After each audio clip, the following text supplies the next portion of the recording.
आप सभी लोग प्रेम के साथ मालिक के पावन नाम का उच्चारण करेंगे। बोलो जय गुरुदेव।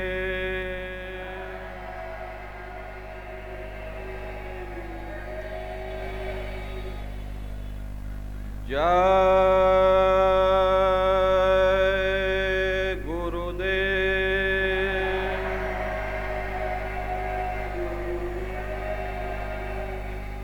जय गुरुदेव नाम किसका? जय गुरुदेव नाम किसका? प्रभु का पावन नाम, मालिक का प्यारा नाम। जय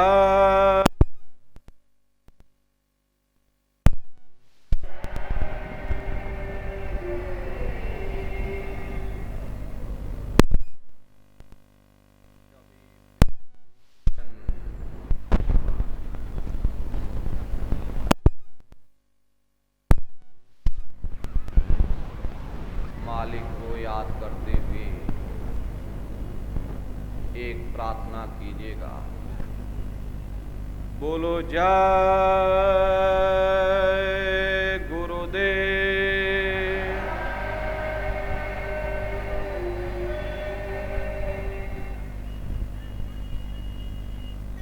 गुरु का ध्यान कर प्यारे,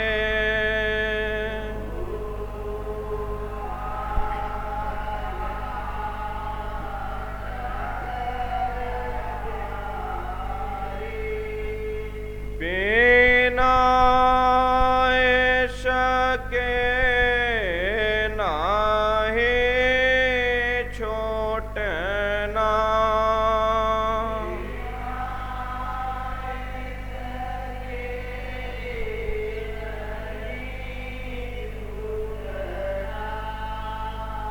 नाम के रंग में रंग जा,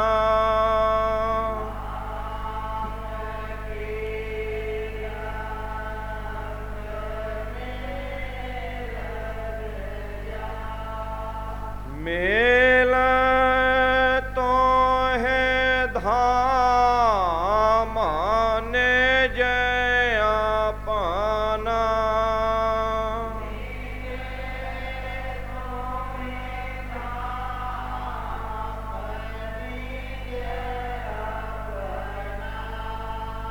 गुरु की शरण द्रान कर ले,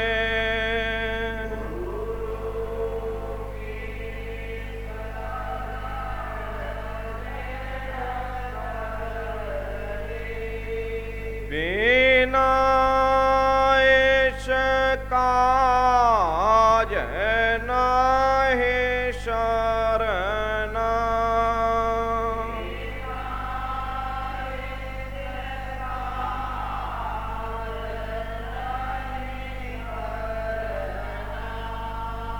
लाभ है और माने क्यों चाहे,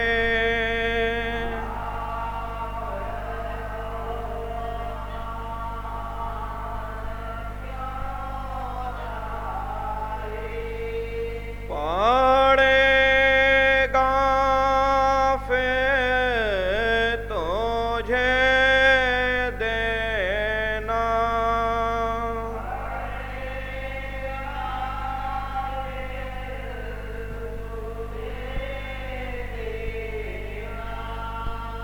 कर्म जो जो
बाड़ा बैरी मन घाट में,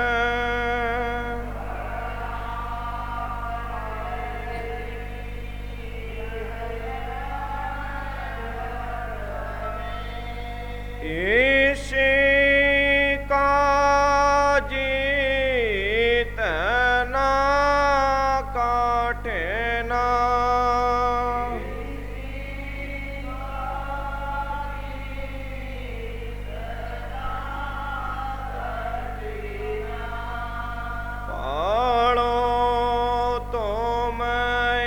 शाही के पीछे,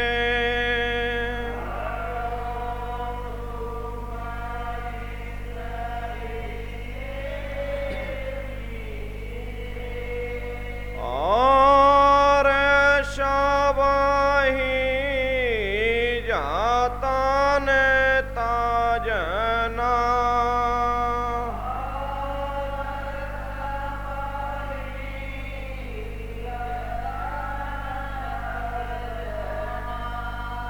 हार जाबो जाए मन तो जैसे,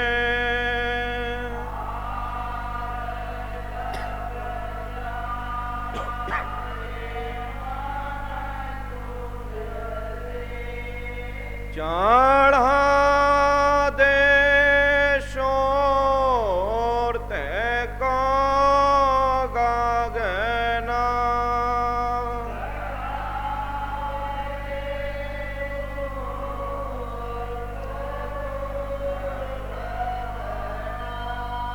और सबों काम जागे झूठा,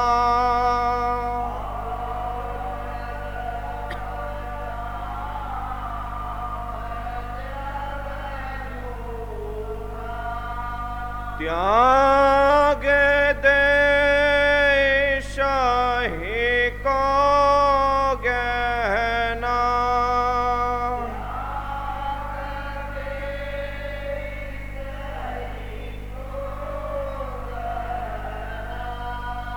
गुरु का ध्यान कर प्यारे,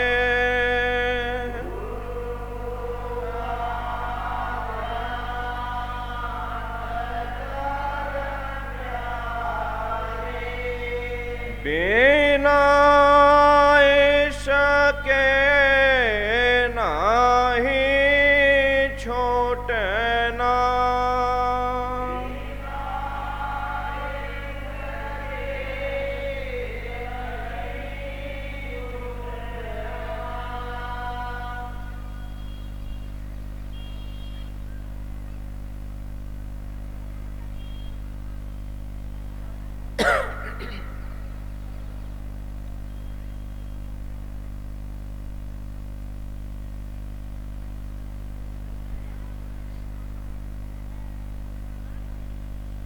सर्वत्र विराजमान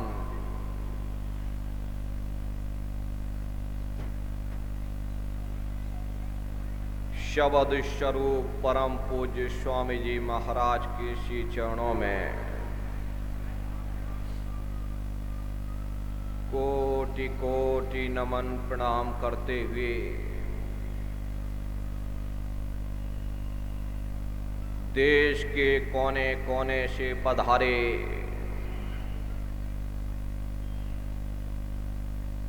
समस्त सत्संगी धर्म प्रेमी भाई बहनों को सादर जय गुरुदेव।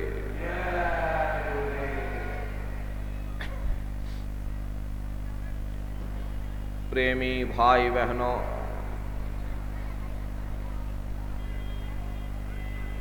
ये परम सौभाग्य का अवसर आज परम पूज्य स्वामी जी महाराज के गुरु, जिनको हम सभी लोग प्रेम और प्यार के साथ दादा गुरु महाराज कहकर पुकारते हैं। उन्हीं की याद में आज 67वां वार्षिक भंडारा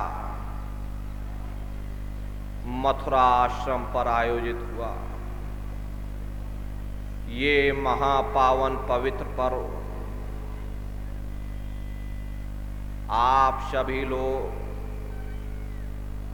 इस भंडारे के अवसर पर कोने कोने से इस पावन धर्म भूमि पर गुरु महाराज के दरबार में पधारे। भंडारे के अवसर पर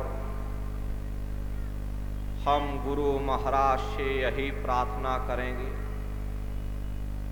कि सब जीवों पर दया कृपा बनी रहे।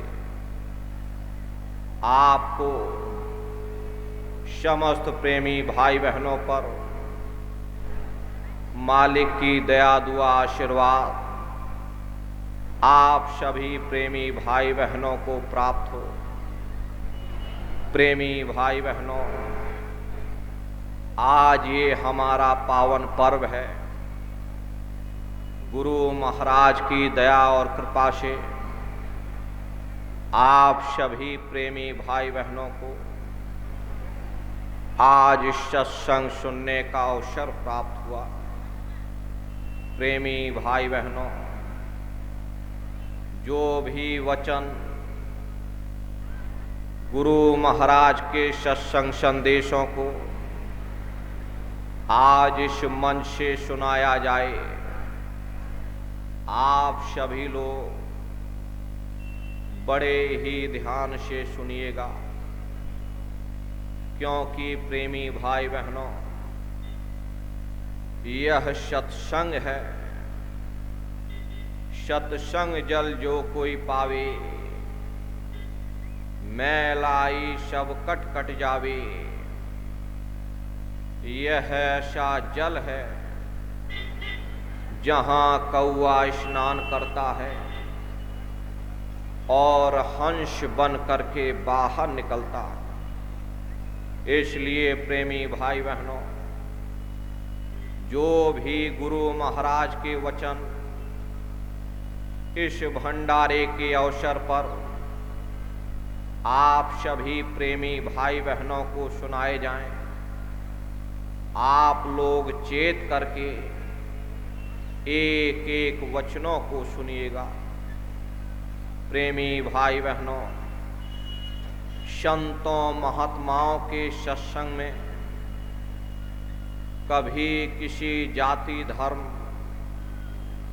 किसी कौम या मजहब या किसी व्यक्ति विशेष की निंदा और चुगली नहीं होती। महात्माओं का जो उपदेश होता है कुल आलम के लिए होता है, सारी दुनिया के लिए होता है, सारी कायनात के लिए होता है, सारी खिलकत के लिए होता है। अवाम जनमानस, प्रेमी भाई बहनों, यहाँ किसी ऊंच नीच का सवाल नहीं, किसी जाति धर्म कौम और मजहब का सवाल नहीं। महात्माओं का उपदेश मानव जात की भलाई के लिए होता। प्रेमी भाई बहनों, हम समस्त लोगों को हमारे गुरु महाराज ने 116 वर्ष की आयु तक अपना खून पसीना बहा करके मानवता की भलाई के लिए, रूहानियत के कल्याण के लिए हम दुनिया के जीवों को घूम घूम करके संदेश दिया। प्रेमी भाई बहनों, अगर संत महात्मा इस धरा भूमि पर आकर के हम जीवों को ना चिताए होते न बताए होते तो निश्चित है आज प्रेमी भाई बहनों हम लोग पशु के समान होते। गुरु महाराज ने हमको समझाया, हम दुनिया के जीवों को चिताया कि हम कौन हैं, हम कहाँ से आए हैं, हमको कहाँ जाना है। एक एक बिंदु पर गुरु महाराज ने प्रकाश डाला। प्रेमी भाई बहनों, समस्त मानव जात को यह विचार करना चाहिए कि आखिर हम हैं कौन, हम कहाँ से आए हैं और मरने के बाद कहाँ जाएंगे, हमारा सच्चा देश कौन सा है। प्रेमी भाई बहनों, अगर हमने ये ना जाना तो प्रेमी भाई बहनों हमारा ये जीवन व्यर्थ चला जाएगा। आप सभी लोगों को गुरु महाराज ने इस पर प्रकाश डालकर आवाम जनमानस को आध्यात्मिक संदेश को जन जन तक पहुंचाया। प्रेमी भाई बहनों, आप सभी लोग परम सौभाग्यशाली हैं। कैसे पावन गुरु महाराज मिले। गुरु महाराज ने अमूलक दौलत दी, रूहानियत का रास्ता बतला करके हम भूली बिसरी जीवात्माओं को आध्यात्म के मार्ग पर चलाया। प्रेमी भाई बहनों, सभी प्रेमियों को, सभी आवाम जनमानस को, आप सभी लोगों को यह विचार करना चाहिए कि आखिर हम हैं कौन। आप सभी लोग जो भी गुरु महाराज के वचन सुनाए जाएं, आप लोग बड़े ध्यान से सुनिएगा। प्रेमी भाई बहनों, जब यहाँ न धरती थी, न सूरज, न चांद, न सितारे, न जमीन, न आसमान, न देवी न देवता, न स्वर्ग न बैकुंठ, न ब्रह्मा विष्णु महादेव, जब कहीं कुछ भी नहीं था तो एक अनीय नामा अभिसच्चिदानंद प्रभु धामा, एक अनीय नामी महाप्रभु अपने अनामी धाम में अखंड राज किया करते थे। उस मालिक की मौज मर्जी उठी, उन्होंने 3 लोक का विस्तार किया, यानी अगम लोक, अलख लोक और सत्यलोक। ये तीनों लोक एक रस हैं, यहाँ न कभी परिवर्तन हुआ है, न आगे कभी होगा। काफी समय बीत गया, तब रचना का विस्तार सतपुरुष ने किया। उन्होंने अपनी आवाज पर अनंतों ब्रह्मांडों की रचना की और अपने 16 पुत्रों को नीचे उतार दिया। प्रेमी भाई बहनों, निरंजन भगवान जिन्हें दुनिया ईश्वर कहती है, सतपुरुष के सबसे छोटे पुत्र हैं। इन 16 पुत्रों ने नीचे आकर के घनघोर तपस्या की और अपने पिता को प्रसन्न करके, यानी सतपुरुष को प्रसन्न करके, सतलोक के समान राज्य मांग लिया। राज्य चेतन पर किया जाता, जड़ पर नहीं किया जाता है। इसलिए इन्हें रूहों का छोटा सा भंडार, जीवात्माओं का भंडार दे दिया गया। जब जीवात्माएं यहाँ आई, उस समय प्रेमी भाई बहनों सतयुग का समय था। जीवात्माओं का भंडार जब दिया गया तो धीरे धीरे धीरे धीरे जीवात्माओं को 4 प्रकार के कपड़े पहनाकर, कारण, सूक्ष्म, लिंग और स्थूल, 4 प्रकार के कपड़े पहना करके जीवात्माओं को धीरे से मृत्यु लोक में बैठा दिया और इसी मनुष्य शरीर में दोनों आँखों के मध्य भाग में बैठा दिया। प्रेमी भाई बहनों, जब जीवात्मा यहाँ आई उस समय सतयुग का समय था। सतयुग योगी सब विज्ञानी करे हरे ध्यान तरह भव प्राणी।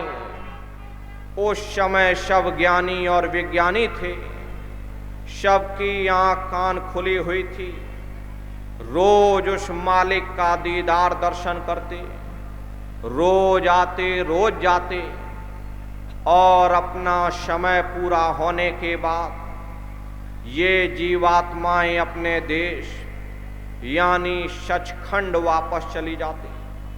काल भगवान ने देखा कि हमने इतनी मेहनत की, इतना परिश्रम किया, इतनी साधना की, अगर ये जीवात्माएं ऐसे ही वापस चली जाएंगी तब हम राज किस पर करेंगे, मेरा भंडार खाली हो जाएगा। तो उन्होंने बड़ी होशियारी के साथ कर्मों का विधान बना दिया। कर्मों का विधान बना करके इन जीवात्माओं को सुना दिया गया कि भाई ये पुण्य कर्म है, ये पाप कर्म है, ये शुभ कर्म है, ये अशुभ कर्म है। कर्म करने की स्वतंत्रता हम आपको देते हैं।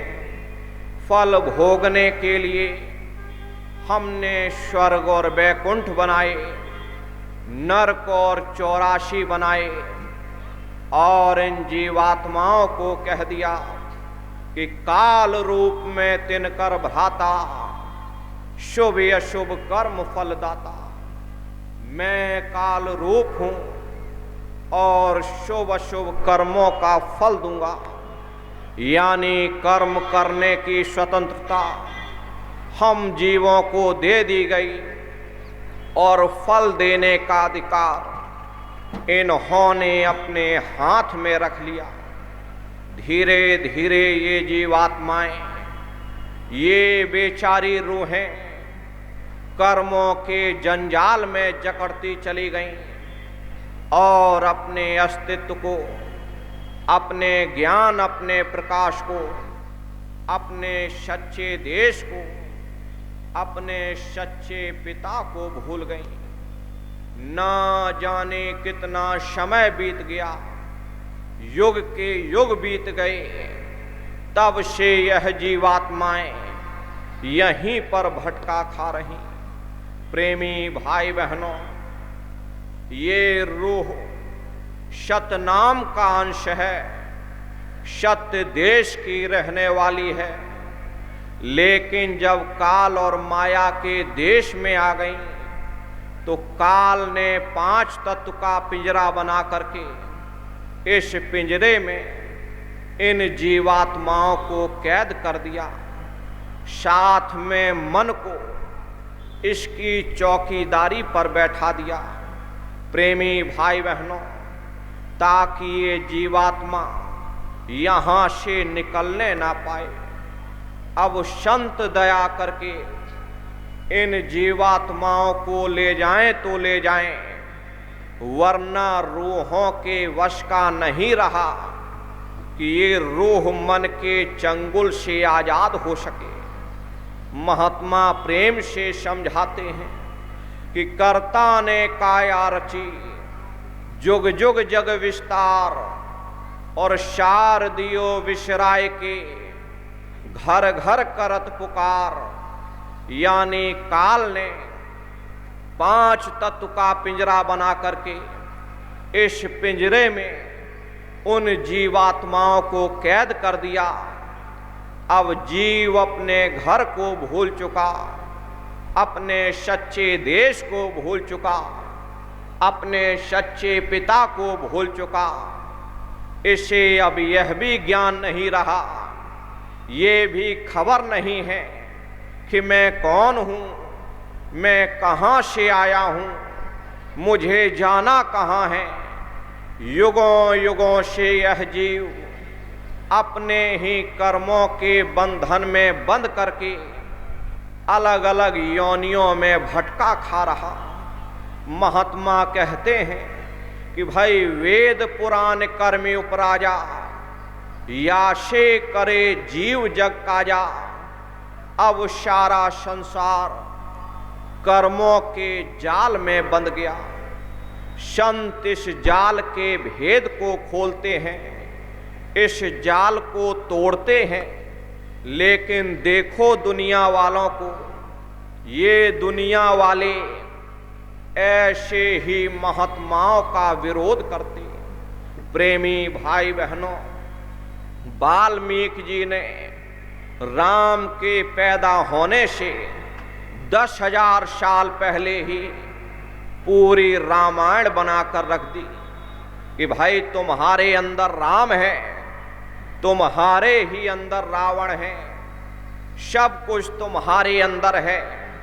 काल भगवान ने देखा किसने तो पर्दा ही फाड़ दिया, मेरा सारा भेद उजागर कर दिया। तो प्रेमी भाई बहनों, उन्होंने बड़ी होशियारी के साथ कर्मों का विधान बना दिया। प्रेमी भाई बहनों, बड़ी होशियारी के साथ बाहर राम बना दिया, बाहर रावण बना दिया, ताकि ये दुनिया के जीव कोई अंदर ना आने पाए, कोई मेरे भेद को ना जानने पाए। आज देखो यही हालत है, सारी दुनिया राम रावण की कथा में उलझी हुई। प्रेमी भाई बहनों, संत दयाल होते हैं, दया के सागर होते हैं। वे तो चाहते हैं कि सब जीवों को यहाँ से निकाल लिया जाए, इस भव सागर से सब जीवों को पार कर दिया जाए। लेकिन प्रेमी भाई बहनों, काल ने ऐसा जाल डाल रखा है कि कोई जीव महात्माओं की बातों को सुनने और मानने के लिए तैयार नहीं होता। आप लोग साधना करके अंदर जा करके देखो, काल एक एक जीव पर कैसे चौकसी रखता है। अगर किसी साधक ने मेहनत करके साधना करके अंदर जाने की कोशिश की तो काल ने उसे वहीं रोक लिया। किसी को रिद्धि सिद्धि शक्ति देकर बहला लिया, किसी को स्वर्ग की तृष्णा दे दी, किसी को वैकुंठ की तृष्णा दे दी। अगर साधक फिर भी झांसे में नहीं आया तो आगे माया ने उसे गिरा दिया। यानी कोई ना कोई विषय विकार लगा करके साधक को नीचे गिरा दिया। प्रेमी भाई बहनों, महात्मा कहते हैं कि कर्ता कर्म किया विस्तारा, 184 रूप सवारा, काल अपरवल जाल पसारा, उन सब जीव घेर कर मारा। काल ने जीवों को घेरने के लिए 4 खान यानी अंडज पिंडज उपमज स्थावर 4 खान 84 लाख योनियां बनाई। और इन योनियों में इन बेचारी रूहों को, इन बेचारी जीवात्माओं को कैद कर दिया। प्रेमी भाई बहनों, ये बड़ा ही महीन जाल है, बड़ा ही बारीक जाल है। बड़े बड़े ऋषि मुनि, बड़े बड़े पीर पैगंबर औलिया, बड़े बड़े अवतारी शक्तियां काल के जाल में फंस गए। एक बार कृष्ण भगवान ने उद्धव से कहा कि हे उद्धव, यह जो तुम चीटा देख रहे हो ये कई बार इंद्र बन चुका है। प्रेमी भाई बहनों, जब स्वर्गों का राजा इंद्र चीटा बन सकता है तो हम दुनिया के जीवों का क्या हाल होगा, हम लोग विचार नहीं करते। महात्मा कहते हैं कि कर्म कलंदर आप नचावे, बाजी लाए जीव भटकावे, कोई बंधन से बांधे भाई, ऐसे बंधे अनेक लगाई। प्रेमी भाई बहनों, जिस तरह से मदारी बंदर को घर घर नचाता है, ऐसे ही जीवों के अपने कर्म, अपने खोटे पाप कर्म से नचा रहे। यदि पुण्य कर्म आ गया तो जीव सुखी हो गया, यदि पाप कर्म आ गया तो जीव दुखी हो गया। जैसा कर्म वैसा फल। प्रेमी भाई बहनों, युगों युगों से यह जीव इस नाशवान जगत में, इस भवसागर में अपने ही कर्मों के बंधन में बंद करके अलग अलग योनियों में बंदर की तरह नाच रहा। महात्मा कहते हैं कि कोई दाव नहीं मार्ग पावे, धर धर दे ही जन्म शिरावे। काल ने निकलने का कोई दाव नहीं छोड़ा, कोई रास्ता नहीं छोड़ा, कोई मार्ग नहीं छोड़ा। अगर कोई रास्ता है, अगर कोई मार्ग है, तो प्रेमी भाई बहनों वो सतगुरु की शरण है। क्योंकि प्रेमी भाई बहनों, कर्म करने से कभी मुक्ति नहीं मिलती, चाहे वो अच्छे कर्म हो, चाहे वो बुरे कर्म हो।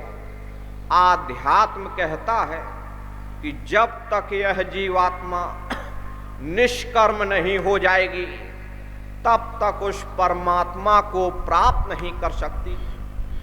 प्रेमी भाई बहनों, यदि बुरे कर्म लोहे की जंजीर है, तो अच्छे कर्म सोने की बेड़ियां हैं। ये हम नहीं, ये आध्यात्म कहता है। प्रेमी भाई बहनों, एक बार धृतराष्ट्र ने कृष्ण भगवान से पूछा कि हे केशव, मैं अंधा क्यों हूं? मुझे 100 जन्मों की खबर है, लेकिन मैंने इन 100 जन्मों में कोई ऐसा कर्म नहीं किया जिससे कि मैं अंधा होता। तो कृष्ण भगवान ने सिर पर हाथ रखकर कहा, जरा और पीछे जाकर देखो। जब देखा प्रेमी भाई बहनों, तो 106 जन्म का कर्म निकला। ये बड़ा ही महीन, बड़ा बारीक जाल है। बड़े बड़े ऋषि मुनि, पीर, पैगंबर, औलिया इस जाल से धोखा खा गए। महात्मा प्रेम से समझाते हैं कि 84 से निकर न पावे, बार बार वही माई समावे। जीव 84 लाख योनियों से कभी निकल नहीं पाता। यदि प्रेमी भाई बहनों बुरे कर्म करते हो तो नरकों में चले जाते, 84 में चले जाते। और यदि अच्छा कर्म किया तो राजा महाराजा बन गए, कौमों मजहबों मुल्कों की हुकूमत हासिल कर ली, लोहे की जंजीर उतर गई, सोने की बेड़ियां पड़ गईं, हाथ से झाड़ू निकल गई, हुकूमत की बागडोर मिल गई। ज्यादा से ज्यादा हम स्वर्ग वैकुंठ में चले गए। वे भी भोग योनियां हैं, एक निश्चित समय के लिए मिलती हैं। अपने पुण्य कर्मों को भोगने के बाद फिर हमको नीचे आना पड़ता, इसी मृत्युलोक में फिर जन्म लेना पड़ेगा। किसी बड़े घराने में जन्म हो जाएगा। अब बड़े घर में जन्म लेने के बाद कौन अच्छा कर्म करता है, वही बुरे खोटे कर्म करने लगे, तो फिर नरकों में चले गए, 84 में चले गए। ऐसे ही ये आवागमन चलता रहता है। लेकिन प्रेमी भाई बहनों, कभी मुक्ति नहीं हो पाती। महात्मा कहते हैं कि बिना कर्म कोई काया नहीं, जग बस रहा कर्म के माही, कोई शरीर बिना कर्म के नहीं है। ये सूरज चांद सितारे, ये जमीन ये आसमान, ये पशु ये पंछी, ये कीड़े मकोड़े मनुष्य, सब कर्मों के ही अधीन हैं। प्रेमी भाई बहनों, कर्म होती है तो काया भी बनती है, काया होती है तो कर्म भी बनता है। ये एक दूसरे पर आश्रित हैं, एक के बगैर दूसरा हो ही नहीं सकता। जब से यह सृष्टि बनी है तब से ये कानून, कर्मों का अटल कानून चला आ रहा। समय बदलता रहता है, युग बदलते रहते हैं, लेकिन ये कर्मों का कानून नहीं बदलता। महात्मा कहते हैं कि भाई कर्म भूत सब जग को लागा, या से बचे नहीं कोई जागा। कर्मों का ये भूत सारे संसार के जीवों को लगा हुआ। कोई ऐसी जगह नहीं जहां की कर्म ना हो। कर्मों के ही वशीभूत हो करके ये मनुष्य बार बार जन्म लेता और मरता है, जन्म लेने और मरने की पीड़ा सहता। प्रेमी भाई बहनों, मौत के समय में कोई मामूली दर्द नहीं होता, असहनीय दर्द होता है, असहनीय पीड़ा होती। उसी पीड़ा को शहजो बाई ने बयान किया है कि शहजो मौत आइयां, अंगे अंग दिया तोड़, और हिया जरे छाती फटे, उठे पीर घन घोर। उस समय बड़ा दर्द होता, बड़ा ही कष्ट होता है। गुरु महाराज सत्संग में कहते थे कि जैसे 1,00,000 बिच्छू एक साथ हमारी जिस्म पर डंक मारे, उससे भी लाखों करोड़ों गुना ज्यादा मौत के समय में दर्द होता। उस समय जीव की हालत या तो जीव ही समझ सकता या कोई समर्थ महापुरुष ही जान सकते। प्रेमी भाई बहनों, जब मौत आती है तो किस तरह से प्राण निकलते हैं देखो। महात्मा कहते हैं कि काया मदे काल शतावे, जब वह प्राण लेन को आवे। जिस समय मौत आती है तो किसी को हार्ट अटैक हो जाता, किसी को कैंसर हो जाता, किसी को बुखार, किसी को तुषार, यानी कोई ना कोई बहाना लग जाता। बहाने से ही मौत आती। मौत आने से पहले कोई ना कोई बहाना लेकर ये आती। तो प्रेमी भाई बहनों, जब मौत आई उस समय कोई बहाना लग गया। सिमटत भांस श्वास उठ जावे, प्राणपति जम सिमट समावे। उस समय शरीर की सारी चेतना, शरीर की सारी चेतन शक्ति पीछे खिसकने लगती है। ये शरीर शून्य होने लगता है, शरीर में शून्यता आ जाती। भांस आकाश तत्व में जाई और तत्व आकाश अंड के माही। देखो प्रेमी भाई बहनों, ये दोनों आंखों के नीचे नीचे ये पिंड है। जब रूह बीमारी आदि के कारण सिमटती है तो पिंड में से सारी चेतना सिमट करके और अंड में आ जाती है और जीव की मृत्यु हो जाती है। आप इस तरह से समझ लीजिए, जैसे प्रलय होती है तो सबसे पहले पृथ्वी तत्व ढहता है। पृथ्वी पानी में घुलकर पानी हो जाता है। मानो सृष्टि की प्रलय एक बड़ी कयामत है और शरीर की प्रलय छोटी कयामत। तो जैसे ही मौत आई, सबसे पहले मूल चक्र यानी गुदा चक्र ढहता है। यहाँ पृथ्वी का वास होता है। मूल चक्र ढह करके और इंद्रिय चक्र में समा जाता। इंद्रिय चक्र में जल का वास होता, यानी जल ने पृथ्वी को अपने में समाहित कर लिया। और जब इंद्रिय चक्र टूटता है तो नाभि चक्र में समा जाता। नाभि चक्र में अग्नि का वास होता, यानी अग्नि ने जल को अपने में समाहित कर लिया। फिर जब नाभि चक्र टूटता है तो हृदय चक्र में समा जाता। हृदय चक्र में हवा का वास होता, यानी हवा ने अग्नि को अपने में समाहित कर लिया और इस तरह से हवा आकाश में समा गई। महात्मा कहते हैं कि जब यह कर्म कला उपजावे, बुद्धि सुरत की आन दबावे, जब यह जीवात्मा जल पृथ्वी अग्नि वायु आकाश पांचों तत्व को लांग करके अंड में आती है तो यहाँ सारे कर्मों का निचोड़ निकल करके बुद्धि का संकल्प बनता। अंतमता सोई गता, उसी संकल्प के आश्रय हमारा अगला जन्म होता। अब देखो महात्मा कहते हैं कि भाई मैली बुद्धि सुरत के माही, वाहि समय को करे सहाई।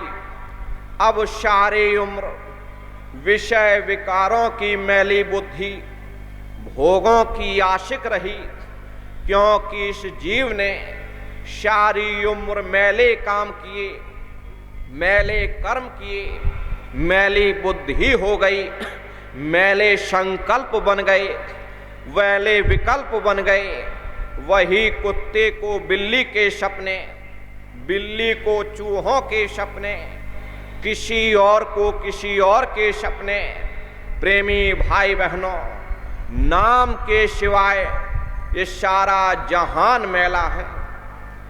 बुद्धि ने सारी उम्र मैल कमाया, मैल ही खाया और मैल ही अपने साथ ले गया। अब ये जीवात्मा जाए तो जाए कहाँ? काल ने कोई राह नहीं छोड़ी, कोई रास्ता नहीं छोड़ा। महात्मा कहते हैं कि काल दाड़ में आन दबानी और जब ढर के नैनन से पानी।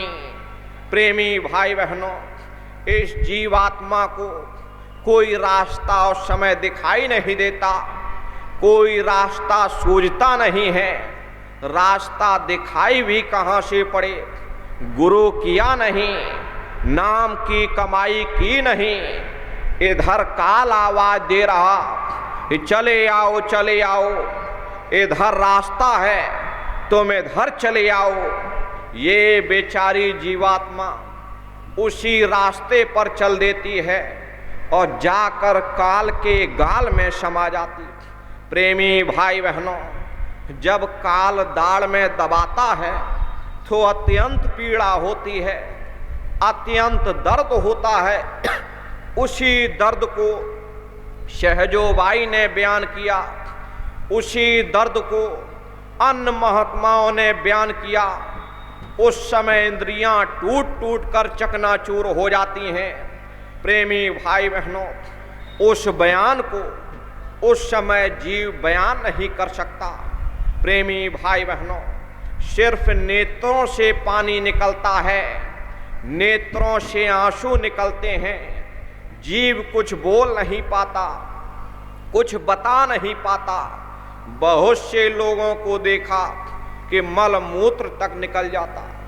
इसी दर्द से बचने के लिए आपको भजन कराया जाता, इसी दर्द से बचने के लिए आपको सुमरन कराया जाता, ताकि अंत समय में अपने सतगुरु याद रहें, अपने मालिक याद रहें। देखो प्रेमी भाई बहनों, आगे महात्मा कहते हैं कि लगे टकटकी दिखे न भाई, वाह समय को करे सहाई। उस समय यह जीव टकटकी लगा करके देखता है कि कोई मेरी मदद कर दे, कोई मेरी सहायता कर दे। लेकिन उस समय पर ना भाई काम आता है, ना बहन काम आती है, ना माता ना पिता। ना कुटुंब परिवार वाले, ना रिश्ते नातेदार, ना सगे संबंधी, ना डॉक्टर वैद्य हकीम, उस समय कोई काम नहीं आता। प्रेमी भाई बहनों, मदद केवल गुरु करते हैं, नाम की कमाई करती है। गुरु आपने किया नहीं, नाम की कमाई आपने की नहीं, तो बताओ मदद कौन करेगा। महात्मा कहते हैं, जम के दूत घेर चहुफेरा और निक्षय प्राण छोड़कर डेरा। जब यह जीवात्मा इस पिंजड़े से आजाद होती है, मौत के समय में जब ये रूह इस पिंजड़े को छोड़ती है, तो देखो आगे यमदूत खड़े रहते, उसे कैद कर लेते, अपनी गिरफ्त में कर लेते हैं। फिर शरीर आपका मुर्दा हो जाता, शरीर मिट्टी हो जाता, घर में रोना धोना मच जाता, रोने धोने का कार्यक्रम शुरू हो जाता कि हाय फलाने सिंह चले गए, हाय ढिकाने सिंह चले गए। कोई लकड़ी खरीद कर लाता है, कोई कफन खरीद कर लाता है। इधर रोने धोने का कार्यक्रम चल रहा, उधर चिता तैयार हो रही। ले गए शमशान, जला करके राख कर दिया। अब ये कहानी तो समाप्त हो गई। देखो महात्मा आगे क्या कहते कि जम का जुलम जोर दर्शाऊं, मार्ग में जीव विपत बताऊं। उस समय प्रेमी भाई बहनों, इस जीवात्मा को जमदूत अपनी गिरफ्त में ले जाते और ले जा करके धर्मराज की कचहरी में पेश किया जाता। पलक झपकते ही अच्छे बुरे कर्मों का हिसाब हो जाता। प्रेमी भाई बहनों, फिर यही जीवात्मा अपने बुरे खोटे कर्मों के कारण नरकों की यातना सहती। अत्यंत दुख, अत्यंत तकलीफ यही रूह अपने बुरे खोटे कर्मों के कारण करोड़ों करोड़ वर्षों तक नरकों में पड़ी सजा भुगतती रहती। महात्मा कभी झूठ नहीं बोलते।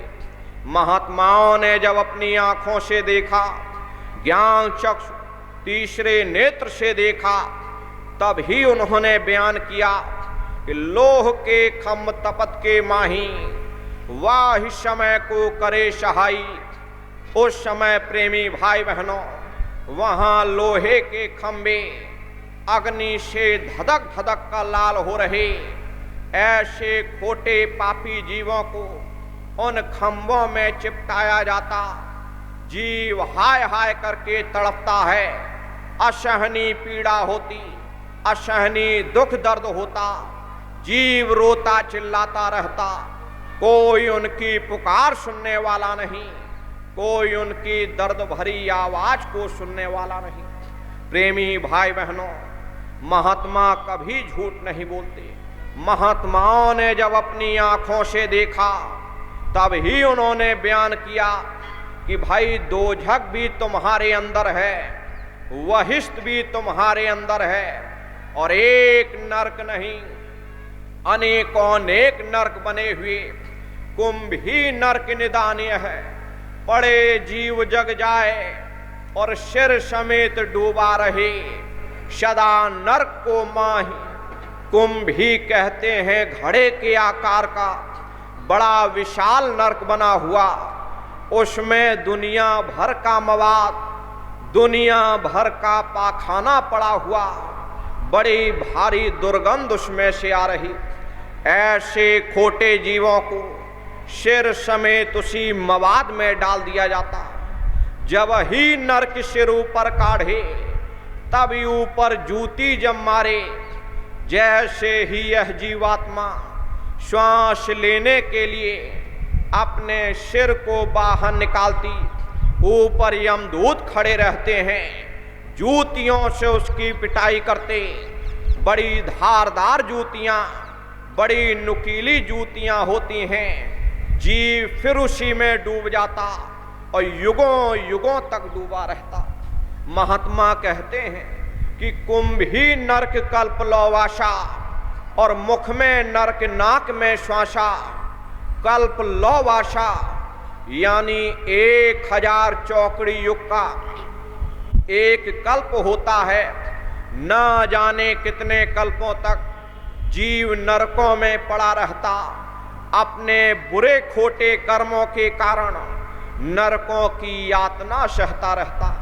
महात्मा कहते हैं कि भाई नरक अनेक और हैं, कहाँ लग कहूँ बयान, दुख भोगते यह जीव जो जाने जो भोग समान, कि एक नरक नहीं ऐसे अनेकों अनेक नरक बने हुए। प्रेमी भाई बहनों, नरकों की सजा पूरी होने के बाद में इसी जीवात्मा को सीधे मनुष्य नहीं बनाते हैं, बल्कि इसे 84 लाख योनियों में डाल देते। यही जीवात्मा फिर करोड़ों करोड़ वर्षों तक 84 लाख योनियों में दुख सहती रहती। महात्मा कहते हैं कि भाई कहूँ क्या दुख वह भोगे, कहन में आ नहीं सकना। 84 लाख योनियों का दुख बयान नहीं किया जा सकता। आप स्वयं विचार करके देखो, ना जाने कितने पशुओं की रोज गर्दनें काट दी जाती, वे बेचारे रोते चिल्लाते रहते, तड़पते रहते हैं। हरे मुमकिन हो सकता है कि हमसे आपसे अच्छे रहे हों, किसी समय में सेठ साहूकार बादशाह रहे हों, लेकिन कर्मों के चक्र में आकर के आज एक कुत्ता बिल्ली बन गए, अपने अपने कर्मों का भोग भोग रहे। कौन उनकी पुकार सुनता, कौन उनकी दर्द भरी आवाज को सुनता, कौन सी अदालत में वे अपना दावा ठोकें, कौन मजिस्ट्रेट उनकी फरियाद को सुनेगा। प्रेमी भाई बहनों, कोई सुनने वाला नहीं। देखो न जाने कितने जानवर इस ठंड के मौसम में जैसे तैसे अपनी रात काट रहे। अरे हम लोग तो कंबल ओढ़ लेते हैं, रजाई गद्दा ओढ़ लेते, उन बेचारों को कौन उठाएगा। रात जैसे तैसे कटती है, फिर सवेरा होता है। रोटी रोटी के लिए प्रेमी भाई बहनों गली गली घूम रहे। यही दुर्दशा हमारी होगी अगर हमने भजन नहीं किया, अगर हमने सुमरन ध्यान नहीं किया। हमको भी इन 84 लाख योनियों में जाना पड़ेगा। प्रेमी भाई बहनों, हम लोगों को कुछ सबक लेना चाहिए। महात्माओं ने हमको इतना समझाया, अरे भजन कर लो भजन, वरना ये मानव जीवन व्यर्थ चला जाएगा। 84 लाख योनियों में आप लोग उन जीवों को देखो, क्या उनकी दुर्दशा होती। करोड़ों करोड़ वर्षों तक ये बेचारे जीव 84 लाख योनियों में भटका खाते रहते। फिर आखिरी योनि गाय और बैल की योनि होती। ये आखिरी योनि माना गया। गाय स्त्री का रूप धारण करती और बैल पुरुष का रूप धारण करते। इसीलिए प्रेमी भाई बहनों, इसको सर्वश्रेष्ठ योनि कहा गया। इसके बाद में अनंतों युगों तक, जन्म जन्मांतरों तक 84 लाख योनियों में दुख सहने के बाद में हम लोगों को दोबारा मानव जीवन मिलता। इसीलिए कहा गया कि भाई बड़े भाग्य मानुष तन पाया, बड़े ही सौभाग्य से ये मानव तन हमको आपको मिला है। बड़े से बड़े देवी देवता भी इस मानव शरीर को, इस मानव तन को पाने के लिए तरसते हैं। क्योंकि प्रेमी भाई बहनों, 84 लाख योनियों से, इन जेल खानों से निकलने का केवल एक ही दरवाजा है, एक ही रास्ता है, वो केवल मनुष्य का जामा है। प्रेमी भाई बहनों, परमात्मा ने जब इंसान को पैदा किया तो उसके आंखों के पीछे एक महीन बारीक पर्दा डाल करके इंसान को पर्दे से बाहर निकाल दिया। यह इंसान सारी उम्र बाहर ही बाहर भटकता रहा, खाने पीने ऐशो इशरत में अपने जन्म को बर्बाद कर दिया। इंसान ने सब काम किए, लेकिन पर्दा खोल करके उस मालिक का दर्शन नहीं किया। प्रेमी भाई बहनों, मनुष्य के अंदर अंड खंड ब्रह्मांड है, स्वयं वह मालिक बैठा हुआ जिसे हम लोग अलग अलग नामों से याद करते। हिंदू से परमात्मा कहते, मुसलमान उसे खुदा कहते, सिख उसे वाहिगुरु कहते, ईसाई उसे गॉड कहते। जल एक ही है, चाहे उसे आप नीर कह लो, चाहे पानी कह लो, चाहे वाटर कह लो, सबका मालिक एक है, वह सबके घट घट में विराजमान है। परंतु प्रेमी भाई बहनों, जब तक पर्दा नहीं खुलेगा, जेल खाने से कभी छुटकारा नहीं हो सकता।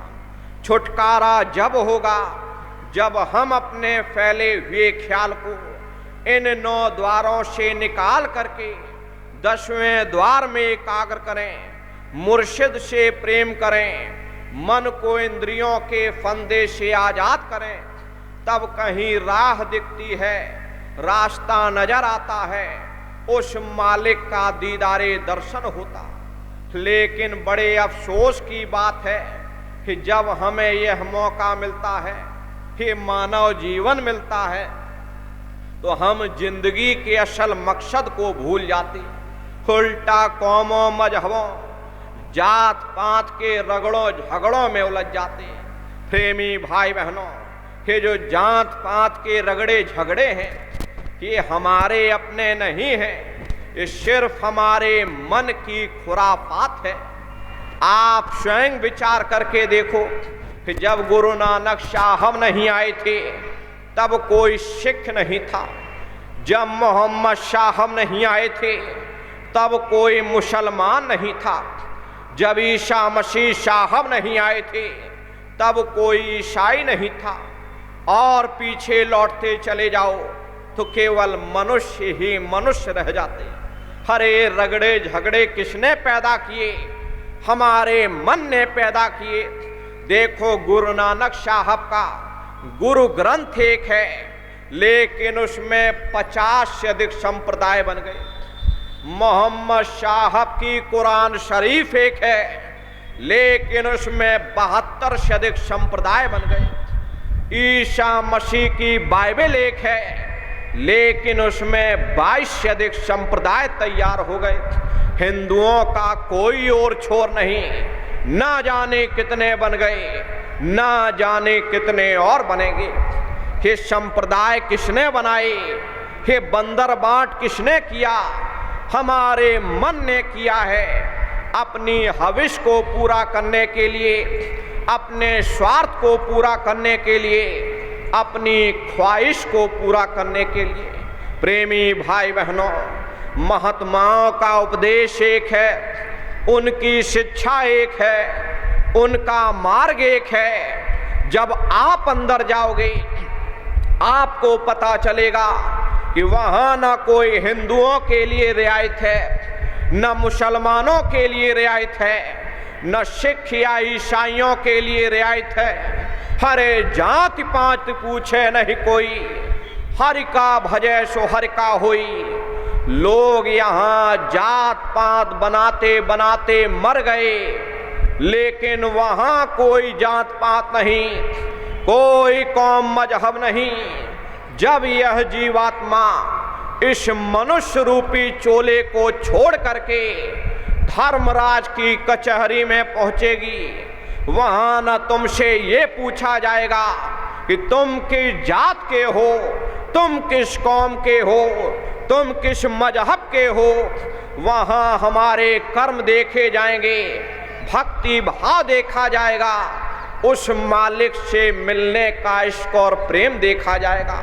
प्रेमी भाई बहनों, महात्मा कहते हैं कि जाति पात पूछे नहीं कोई, हरि का भजे सो हर का होई। कोई भी संत महात्मा फकीर इस धरा भूमि पर आकर के इन जात पात के रगड़ों झगड़ों में नहीं पड़ता।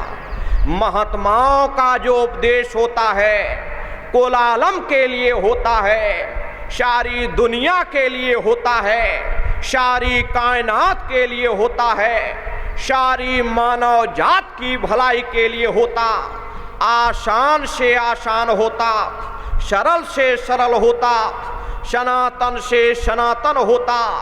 लेकिन दुर्भाग्य है कि इतना सरल होने के बावजूद, इतना सनातन होने के बावजूद, इतना आसान होने के बावजूद ये दुनिया के लोग महात्माओं के उपदेशों को नहीं मानते, उल्टा उनका विरोध करना शुरू कर देते।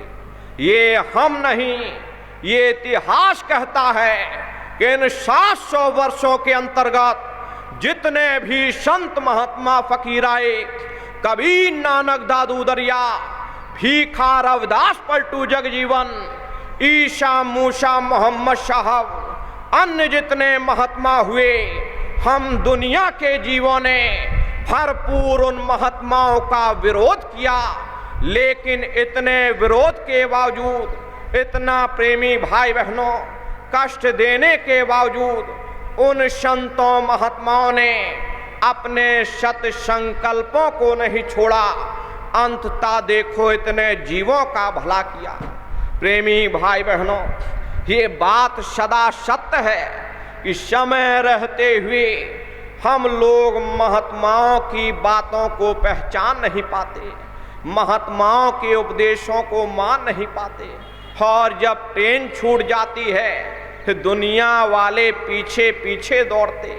प्रेमी भाई बहनों, कबीर साहब ने लिखा है कि कबीर पापी भगत न भावई, हरि पूजा न सोहाय, माखी चंदन पर हरे, जहां विगंध तहाँ जाए। जिस प्रकार से मक्खी चंदन या कस्तूरी पर नहीं बैठती, बल्कि रात दिन गंदगी में भिनभिनाती रहती, ठीक उसी प्रकार से हम मनुष्यों का हाल है। हमारे आपके खोटे पाप कर्म हमें महात्माओं की तरफ जाने नहीं देते, बल्कि रात दिन इंद्रियों के भोग और रोग में जलते रहते। महात्मा तो चाहते हैं कि भाई सबको यहाँ से निकाल लिया जाए, इस भव सागर से सबको पार कर दिया जाए, लेकिन काल ने ऐसा जाल डाल रखा है कि कोई जीव महात्माओं की बातों को सुनने और मानने के लिए तैयार नहीं होता। प्रेमी भाई बहनों, कोई भी संत महात्मा फकीर इस धरा भूमि पर आकर के ना कोई कौम मनाने आता, ना कोई मजहब चलाने आते, ना ही आप हमारे हाथों में डंडे और तलवारें देने के लिए आते। आप तो सच्चा मार्ग, सनातन मार्ग समझाने के लिए इस धरा भूमि पर शरीर रूप में अवतार लेते। लेकिन दुर्भाग्य है, उन महात्माओं के जाने के बाद हम महात्माओं के ही उपदेशों को छोटे छोटे दायरों में बंद कर देते। कोई कौम की शक्ल दे देता, कोई मजहब की शक्ल दे देता, कोई मुल्क की शक्ल दे देता, कोई मंदिर मस्जिद बना करके मठ मठाधीश बनकर बैठ जाता। हर एक किसके लिए? अपने पेट के लिए, अपने स्वार्थ के लिए। प्रेमी भाई बहनों, संत महात्माओं का उपदेश कुल आलम के लिए होता, किसी व्यक्ति विशेष के लिए नहीं, सारी मानवता की भलाई के लिए होता। हम लोगों को विचार करना चाहिए कि जिस रूहानियत का प्रचार सभी संतों महात्माओं ने किया, वह रूहानियत कहती क्या है? वह कहती है कि प्रेमी भाई बहनों, वो मालिक सबके अंदर है, मालिक से मिलने का रास्ता भी हमारे अंदर। हमें अपने अंदर जा कर के उस परमात्मा की खोज करनी। यही भीखा साहब ने फरमाया कि भीखा भूखा को नहीं, सबकी गठरी लाल, और गिरह खोल नहीं जानसी, ताते भय कंगाल। यानी उस परमात्मा ने इस शरीर के अंदर कोई कमी नहीं रखी, सबके अंदर नाम रूपी अमूलक दौलत रखी हुई। यही गुरु नानक शाह ने फरमाया कि जो तिल माही तेल है, जो चकमक में आग, और तेरा शाई तुझ में जाग सके तो जाग। जिस तरह से तिल में तेल होता, पत्थर में अग्नि होती, ठीक उसी तरह से वह मालिक हर एक के घट घट में, हर एक के वजूद के अंदर बैठा हुआ। यही मुसलमान फकीरों ने फरमाया, अरे क्यों भटकता फिर रहा तू ऐ तलाशे यार में, और रास्ता शहरग में है दिलवर पे जाने के लिए, कि जिस खुदा को हम आप जंगलों पहाड़ों कंकड़ों पत्थरों में ढूंढ रहे, वह खुदा तुम्हारे अंदर, तुम्हारे वजूद के अंदर बैठा हुआ। यही आपकी धर्म पुस्तकों में लिखा, अरे मोकू का ढूंढे रे बंदे, मैं तो तेरे पास में, ना तीरथ में ना मूरत में, मैं तो हूँ विश्वास में, ना मैं तीरथ में मिलूंगा, ना मूर्ति पूजा में मिलूंगा, ना अन्य किसी कर्म कांड में मिलूंगा। मैं जब भी मिलूंगा तुम्हारे अंदर मिलूंगा। हरे प्रेमी भाई बहनों, ये मूर्ति जड़ होती है, हम आप चैतन्य हो करके जड़ की पूजा करते। प्रेमी भाई बहनों, अगर मूर्ति के सामने सारी जिंदगी बुरा खोटा कर्म करो, मूर्ति आपसे नहीं कहेगी कि तुम अच्छा कर रहे हो या बुरा कर रहे, क्योंकि मूर्ति जड़ है। हम लोग चैतन्य हो करके और जड़ की पूजा करते। प्रेमी भाई बहनों, हम लोगों को यह विचार करना चाहिए कि आखिर मूर्ति पूजा की शुरुआत कहाँ से हुई।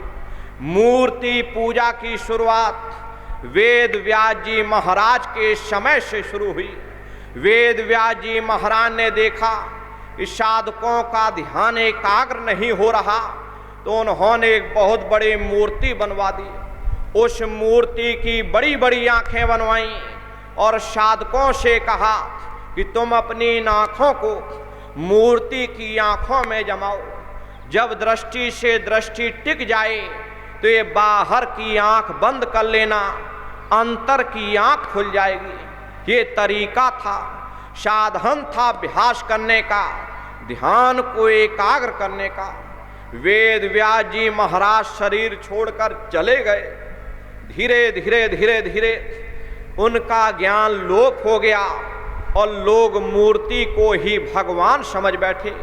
प्रेमी भाई बहनों, आप लोग बुद्धिमान हैं, स्वयं विचार करके देखो कि कृष्ण भगवान के साथ में अर्जुन कितने समय तक रहे। एक साथ खाए पिए, एक साथ बोले उठे, आपस में बड़ा गहरा प्रेम था। लेकिन शास्त्र कहते हैं कि वही अर्जुन नरक को चले गए। ऐसे ऐसे जीव जब नरकों में चले गए तो हम दुनिया के जीवों का क्या हाल होगा, हम लोग विचार नहीं करते। महात्मा कहते हैं कि भाई अपने वजूद के अंदर जाकर उस परमात्मा की खोज करो। ऋषियों और मुनियों ने, संतों महात्माओं ने इस 5 तत्व के शरीर को असली हरि मंदिर कहकर याद किया। ये हरि मंदिर, यह शरीर है, ज्ञान रतन प्रकट होए, यह असली हरि मंदिर है। हमें जब भी वो परमात्मा मिलेगा अपने वजूद के अंदर जाकर। प्रेमी भाई बहनों, आप परम सौभाग्यशाली हो, आप लोगों को ये मानव तन मिला है, इसको कभी व्यर्थ में मत गवाना। आप सभी लोग नित्य भजन ध्यान सुमरन करते रहना। आप लोग बराबर भजन ध्यान सुमरन कीजिएगा। ये मानव जीवन हम लोगों को इसीलिए मिला है ताकि हम जीते जी उस प्रभु को प्राप्त कर सकें जिसने यह कायनात बनाई। ये 5 तत्वों का पुतला जिसको लेकर के हम आप यहाँ बैठे हुए एक निश्चित समय के लिए मिला। एक निश्चित समय को हम आप नहीं जानते हैं, किंतु जिसका यह मकान है वह अवश्य ही जानता है। और समय पूरा होने पर मकान मालिक जबरदस्ती इस मकान को खाली करवा लेगा। यदि हम आपने इस हाड़ मांस के शरीर को धोखे से भी अपना समझा तो यह निश्चित है कि इसे छोड़ते समय हमको बहुत सी दुख दर्द तकलीफ होगी और हमको नरकों चौरासियों में जाना पड़ेगा। तो प्रेमी भाई बहनों, आप लोग परम सौभाग्यशाली हैं। ये मानव तन, ये दुर्लभ देह ही आपको प्राप्त हुई है। आप सभी लोग नित्य भजन ध्यान सुमरन करते रहना। कभी इसमें नागा मत कीजिएगा। एक दिन का नागा आपको एक महीना पीछे ले जाएगा। इसलिए आप सभी लोग बराबर भजन ध्यान सुमरन करना, अपना आप लोग समय बनाना कि ब्रह्म मुहूर्त का समय, ब्रह्म बेला का समय, सुबह 3 बजे से 6 बजे तक, 4 बजे से 6 बजे तक, उस समय आप लोग भजन कीजिएगा। आप लोग अपना नियम बनाओ। जब नियम बनाओगे तभी कुछ काम होगा। आप लोग अपना नियम बना करके नित्य प्रातः भजन ध्यान सुमरन कीजिएगा। हरे हम अपनी जीवात्मा को भोजन देते हैं, बराबर प्रेमी भाई बहनों भोजन देते रहेंगे तभी हमारा कल्याण होगा। तो आप सभी लोग नित्य भजन ध्यान सुमरन करते रहना। और देखो प्रेमी भाई बहनों, आप लोग यहाँ पर पधारे हो, आप सभी लोग अपने इस पावन भंडारे पर गुरु महाराज की दया दुआ आशीर्वाद प्राप्त कीजिएगा। आप लोग प्रसाद ले करके जाइएगा। गुरु महाराज की दया कृपा आप सभी प्रेमी भाई बहनों को मिलेगी। आप लोग ये देखिए प्रेमी भाई बहनों, आप सभी लोग अपने दरबार में बराबर आते जाते रहना। ये मथुरा दरबार, गुरु महाराज का दरबार, ये हम लाखों करोड़ों प्रेमियों का गुरुद्वारा है। आप लोग अपने दरबार को कभी मत छोड़ना। गुरु महाराज कहते थे कि बच्चा समय ना मिले तो साल भर में आ जाना, साल भर भी समय ना मिले तो 6 महीने में आ जाना, 6 महीने में समय ना मिले तो 2-3 महीने में आ जाना, महीने भर में आ जाना। अगर फिर भी समय ना मिला तो ताको लागे दोष। इसलिए प्रेमी भाई बहनों, आप सभी लोग अपने दरबार में बराबर हाजिरी देते रहना। गुरु महाराज ने अपने गुरु की याद में इतना विशाल मंदिर बनवाया। गुरु महाराज कहते थे ये हमारे गुरु का मंदिर है, देश दुनिया का आदमी यहाँ सर झुकाने आएगा। प्रेमी भाई बहनों, वो दरबार आपका है। गुरु महाराज बराबर आपको इस मन से संदेश देते थे कि ऐ नर नारियों, अगर तुमने मेरे गुरु को भुला दिया तो मैं तुमको भुला दूंगा। इसलिए प्रेमी भाई बहनों, आप सभी लोग अपने दरबार में बराबर हाजिरी देते रहना और गुरु महाराज की दया दुआ आशीर्वाद आप सभी लोग प्राप्त करते रहिएगा। और आज गुरु महाराज ने जो हम प्रेमियों को संदेश दिया कि बच्चा शाकाहारी का प्रचार आप लोग बराबर करते रहना। इसी शाकाहार के प्रचार से देश और दुनिया में भारी परिवर्तन होगा।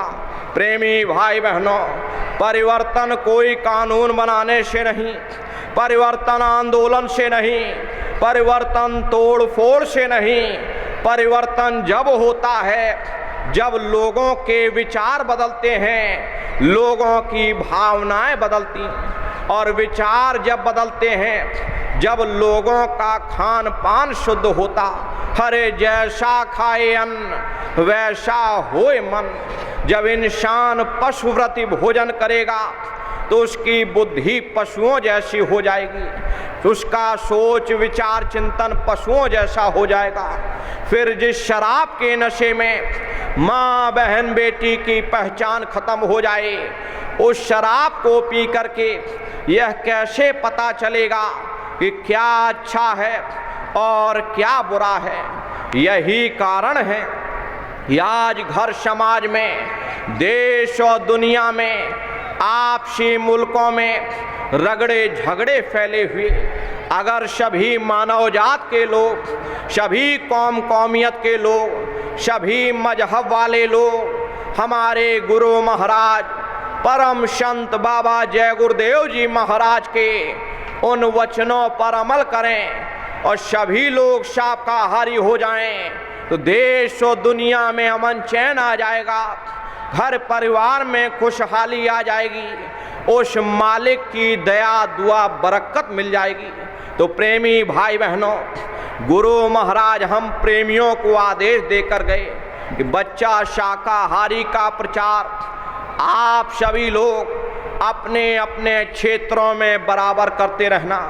गुरु महाराज ने आदेश दिया कि बच्चा शाकाहारी का प्रचार, तो सिर्फ शाकाहारी का प्रचार करना, आपको अपनी बुद्धि लगाने की जरूरत नहीं।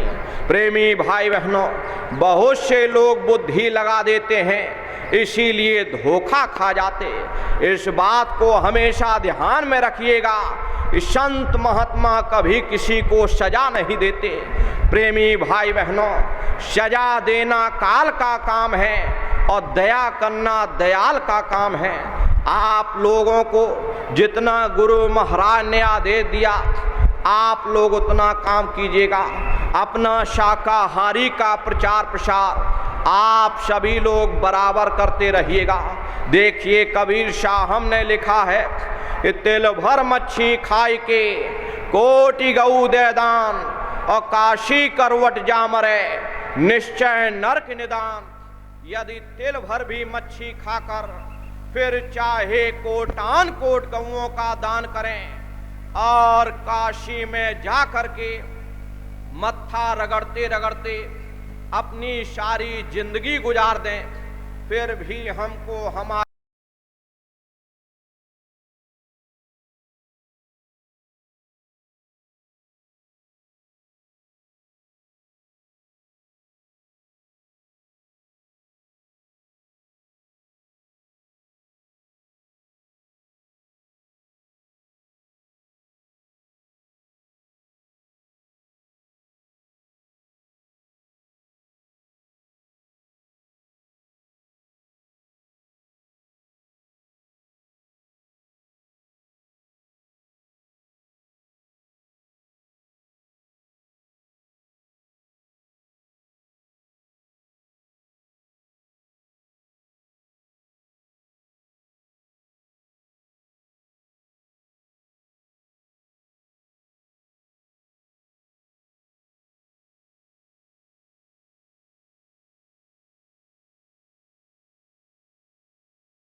प्रभु का पावन नाम,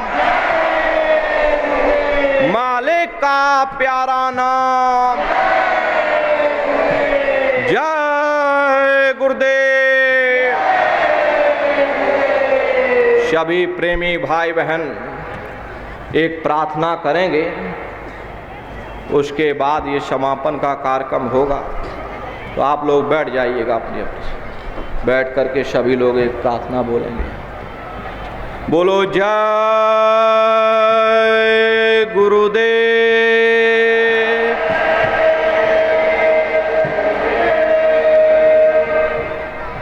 गुरु महिमा है अपार जगत में, गुरु महिमा है अपार।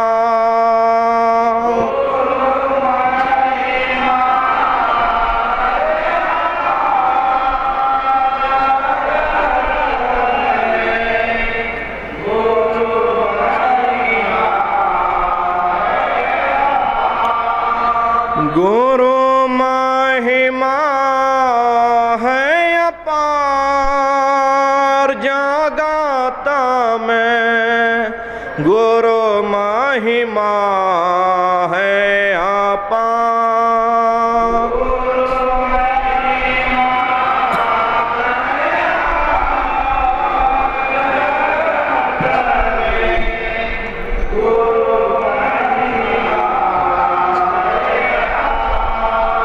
गुरु कृपा से कितने तर गए,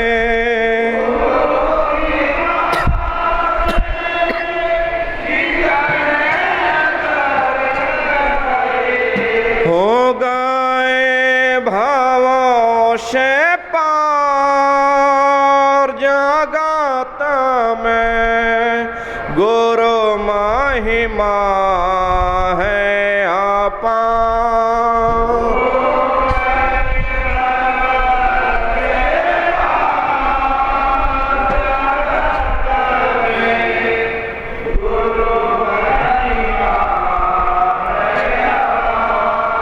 गुरु महिमा है अपार जगत में, गुरु महिमा है अपार।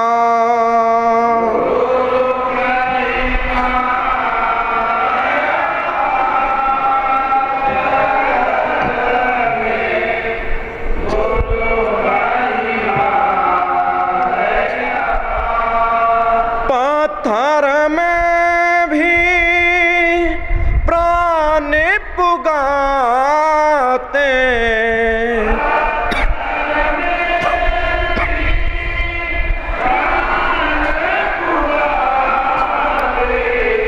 जड़ को चेतन ग्रंथ बनाते,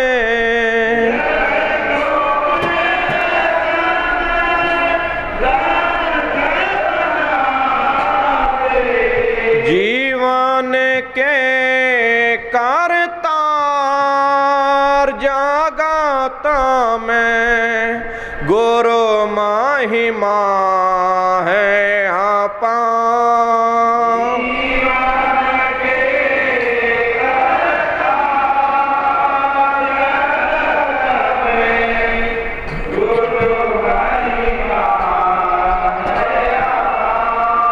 गुरु महिमा है अपार जगत में, गुरु महिमा है अपार।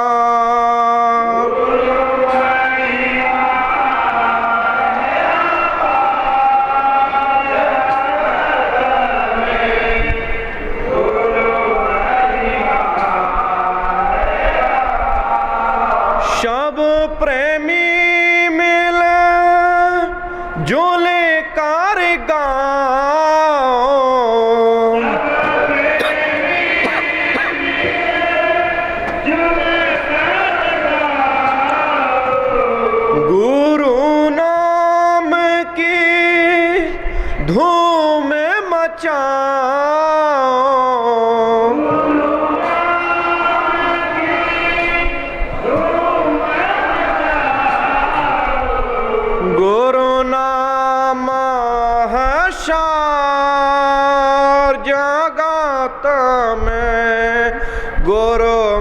महिमा है अपार।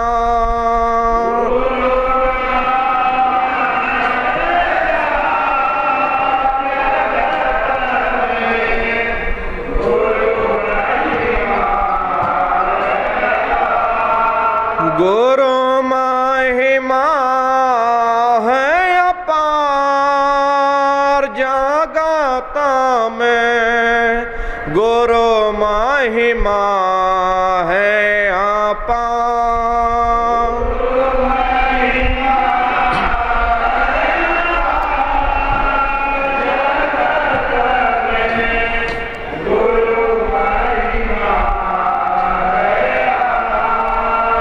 जय गुरुदेव,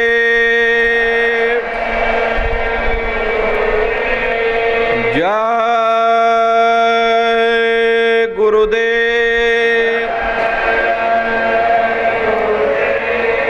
जय गुरुदेव नाम किसका, जय गुरुदेव नाम किसका, प्रभु का पावन नाम, मालिक का प्यारा नाम। जय गुरुदेव। अरे इतनी तेज बोलिए कि मथुरा नगरी में आपकी आवाज गूंज जाए। बोलो जय गुरुदेव, जय गुरुदेव, जय गुरुदेव नाम किसका, जय गुरुदेव नाम किसका, प्रभु का पावन नाम, मालिक का प्यारा नाम। जय गुरुदेव। बाबा जय गुरुदेव जी महाराज का कहना है, बाबा जय गुरुदेव जी महाराज का कहना है, क्या खाने से होगी भलाई, क्या खाने से हुए खराब, हाथ जोड़कर विनय हमारी, बाबा जी की अर्जी है। बाबा जय गुरुदेव जी महाराज का कहना है, जय गुरुदेव।